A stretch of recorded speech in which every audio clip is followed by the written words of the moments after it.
Shalom. Sebelum kita mendengarkan firman Tuhan, mari kita berdoa. Kasih karunia dan damai sejahtera dari Allah Bapa dan Anak Yesus Kristus menyertai Bapak Ibu saudara-saudari sekalian. Amin. Firman Tuhan pada hari ini diambil dari Roma pasal 15 ayat 7 sampai ayat yang ke-13. Roma pasal 15 ayat 7 sampai 13. Demikian firman Tuhan. Sebab itu terimalah satu akan yang lain, sama seperti Kristus juga telah menerima kita untuk kemuliaan Allah.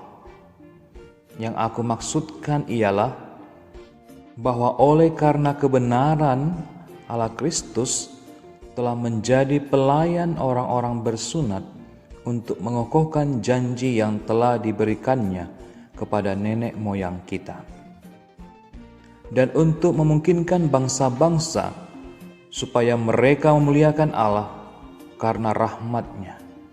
Seperti ada tertulis, sebab itu aku akan memuliakan engkau di antara bangsa-bangsa dan menyanyikan mazmur bagi namamu.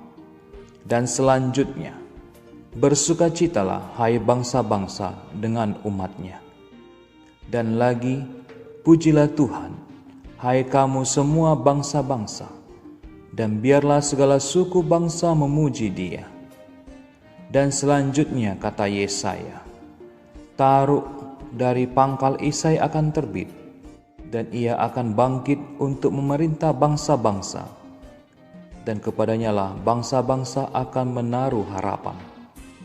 Semoga Allah, sumber pengharapan, memenuhi kamu dengan segala sukacita dan damai sejahtera dalam iman kamu, supaya oleh kekuatan Roh Kudus kamu berlimpah-limpah dalam pengharapan. Demikian firman Tuhan. Firman Tuhan pada hari ini diberi judul Allah Sumber Pengharapan. Kita tahu bahwa sifat gereja adalah persekutuan. Orang-orang yang percaya kepada Kristus dipersekutukan. Gereja bukan gereja kalau tidak ada persekutuan. Nah, sekarang apa sifat dari persekutuan? Tidak lain adalah bahwa orang-orang di dalamnya saling menerima satu sama lain. Tanpa saling menerima persekutuan, bukanlah persekutuan.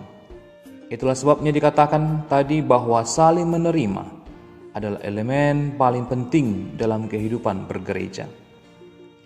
Saling menerima itu artinya saling menyukai, saling memahami, saling membutuhkan, saling menghargai, saling menopang, dan sebagainya. Saling menerima itu susah-susah gampang. Umumnya kita mau agar diterima oleh orang lain. Akan tetapi sebaliknya, maukah kita menerima orang lain? Saling menerima itu harus timbal balik. Anda ingin diterima, maka terimalah orang lain. Makna lebih luas dari hal ini adalah, jika Anda ingin dihargai, maka hargailah orang lain. Jika suami atau istri ingin dicintai lebih dalam, maka cintailah pasangan Anda sedalam-dalamnya. Jika pendeta dan majelis ingin jemaatnya baik, maka jadilah pendeta dan majelis yang baik. Sebaliknya juga, jika jemaat ingin pendetanya dan majelisnya baik, maka jadilah jemaat yang baik. Dalam saling menerima tidak ada yang bertepuk sebelah tangan. Kehidupan gereja yang saling menerima akan mempraktekkan sikap hidup yang tidak membedakan anggotanya dari latar belakang apapun, termasuk tidak mengucilkan mereka yang dianggap jahat.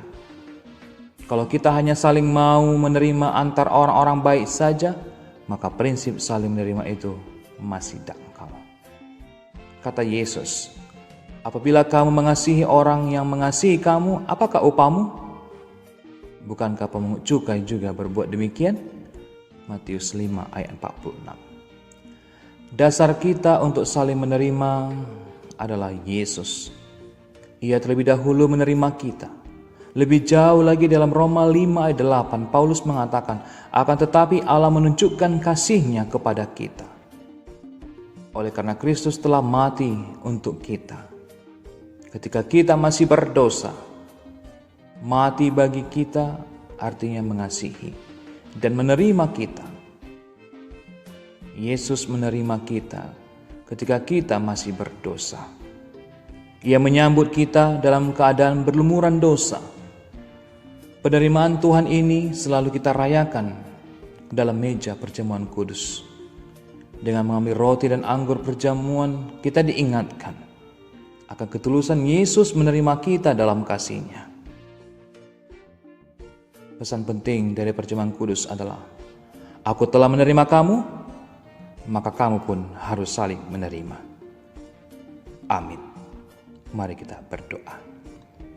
Bapa yang baik, terima kasih untuk firman-Mu pada hari ini yang mengajarkan kami bahwa Engkau adalah sumber pengharapan dalam kehidupan kami.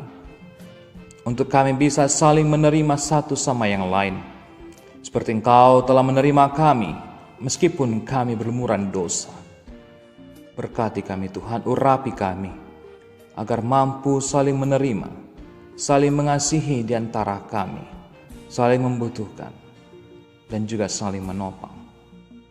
Kiranya Tuhan mampukan kami, terlebih di dalam menghadapi kehidupan kami ini, di masa new normal COVID-19 saat ini. Kami harus saling menerima kekurangan orang lain. Oleh karena itu, kuatkan kami melalui kuasa Roh Kudus. Berkati pekerjaan tangan kami. Berkati seluruh jemaat Tuhan, dari sekolah minggu sampai lanjut usia. Tuhan berkati kami. Apabila di antara kami ada yang sedang sakit, Tuhan sembuhkan, Tuhan pulihkan. Agar di kemudian hari kami dapat bersekutu kembali, memuji, memuliakan nama Tuhan. Berkati para pemimpin bangsa kami, orang-orang yang selalu mendukung untuk memutuskan mata rantai COVID-19 dalam kehidupan kami. Para gugus tugas COVID-19, Tuhan berkati. Bapa yang baik, begitu banyak dosa dan pelanggaran yang kami lakukan. Kiranya Bapa hapuskan itu, agar tidak menjadi penghalang atas berkat yang akan Tuhan berikan kepada kami. Di dalam nama anak-Mu Tuhan Yesus Kristus, kami berdoa dan mengucap syukur. Amin. Shalom, Tuhan memberkati kita semuanya.